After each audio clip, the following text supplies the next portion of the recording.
Good morning mga katools. So ayan guys, naibalik na natin yung Ford Ranger na winaskag natin yung kahimtang.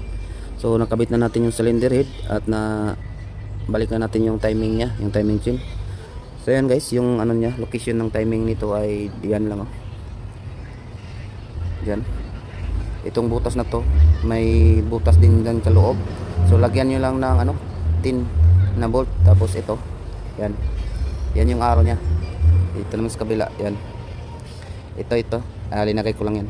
So dito naman guys ay ito siya, yan, itim.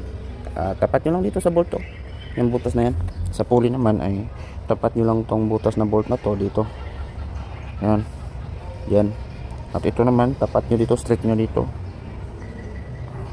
yan, itong butas na bolt na to diretso nyo dito, straight nyo dito, yan guys, yan.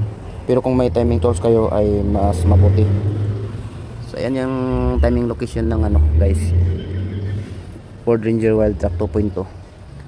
So may bolt dyan,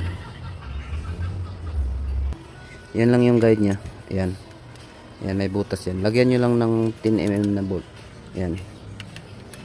Kung magbaklas kayo ng ganito ay i-retiming nyo muna, tapos markingan nyo para hindi kayo masaag ba. Pero kung may timing tools kayo ay mas okay. So yan lang yung gawa natin guys. So naibalik na natin yung cylinder head tsaka timing nya.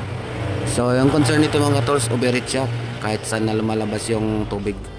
So ayan, pinalitan ng head gasket at nirepis natin yung block at saka yung head kasi warp. So konti lang, mano-mano lang yung pagrepis natin.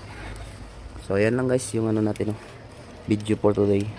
Yung timing mark nya, timing location ng Ford Ranger, yan. May ara dyan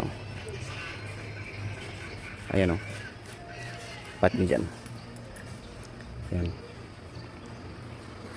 So yan guys, if you like my videos, so just like, share and subscribe my YouTube channel Renz Mechanic, at follow on my TikTok Renz Mechanic. So subscribe guys. Thank you for watching guys. See you to the next video. Thank you. Salamat kayo.